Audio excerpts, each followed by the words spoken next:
How's it going? Who can stand? Jeremiah here. I have to clear up a word, more etymology.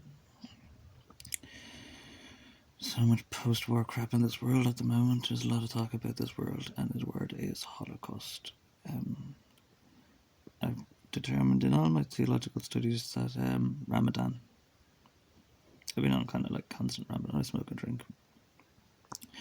Ramadan is. I was going to get straight to it, not talk about too much. There was desperate times and desperate deserts and desperate situations where doing stuff had an effect.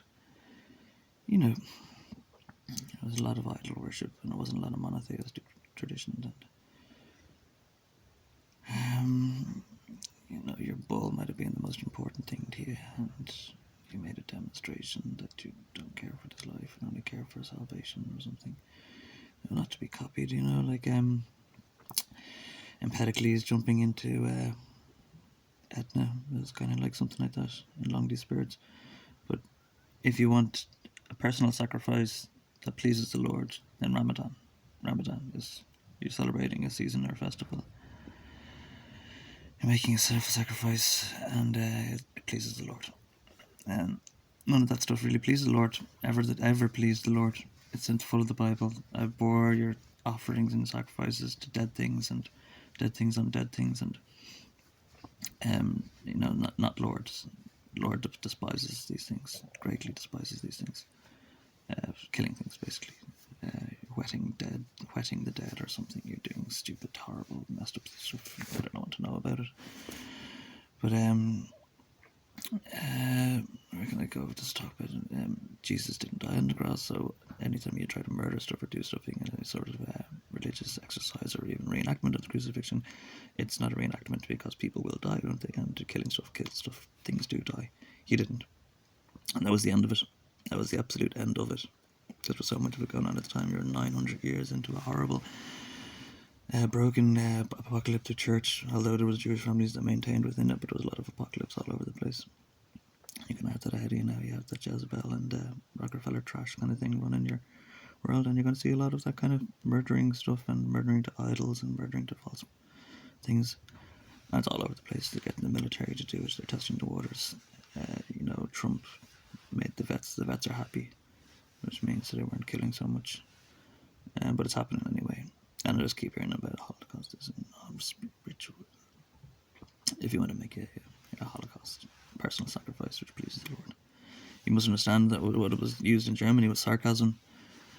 It's terrible, like the German sarcasm in their employment. Kristallnacht is a Jewish thing, broken glass, new beginning perhaps, or something, or an end or something, new beginning or something, broken glass. And it's terrible, it's sarcasm. And the term Holocaust, even the employment of the things they did, I think, were rooted in sarcasm. But it's again a Judaic, so it wasn't a personal sacrifice they're making. I'm not going to talk about it. I hate that topic. I hate thinking about it. I hate thinking about our favorite people in the world, talking about them dying or being murdered. I just can't stomach it at this moment. I can hardly stand. So yeah, that's a sarcastic term that was used in World War II. Sarcastic terms that they were performing, and it's got a terrible reputation then from there on.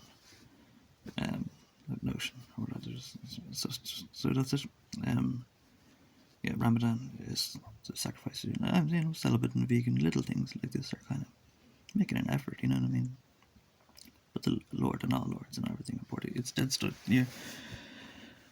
So much. I had a bit of privy at one point, kind of, know some knowledge, whatever I really wanted. I didn't want to know much. I know, like New York City, they like to keep a lot of dead people.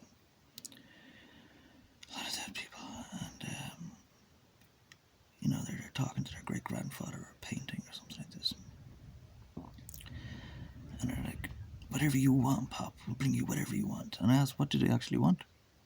And they're like, everybody dead and buried. I was like, oh, this is a wonderful and reliable source that you're trusting into to give it whatever it wants, and it ultimately wants everything dead and buried because it's dead and envious of the living or something, spiteful and vengeful and ancient corruption. Is he looking for,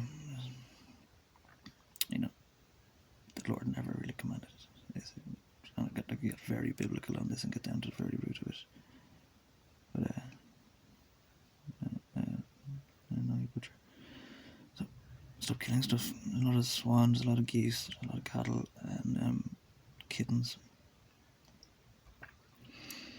You know, again, like this movie 13 Sins or 13 Flies, they start you off small and they get you rolled into it, and then you rupture your eyeballs and you'll be probably getting paid a lot. You know, they recruit from abattoir. I'm not getting into it. Stop killing stuff. No death. No death policy on this earth. If don't kill, it's very simple. Ramadan maybe is right. Islam brought you back out of the desert. Islam delivered you. Ramadan.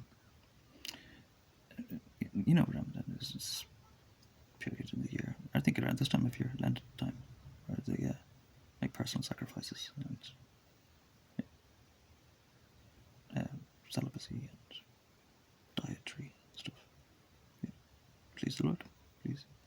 Good tune. I like a good song. A good drink. If you want to.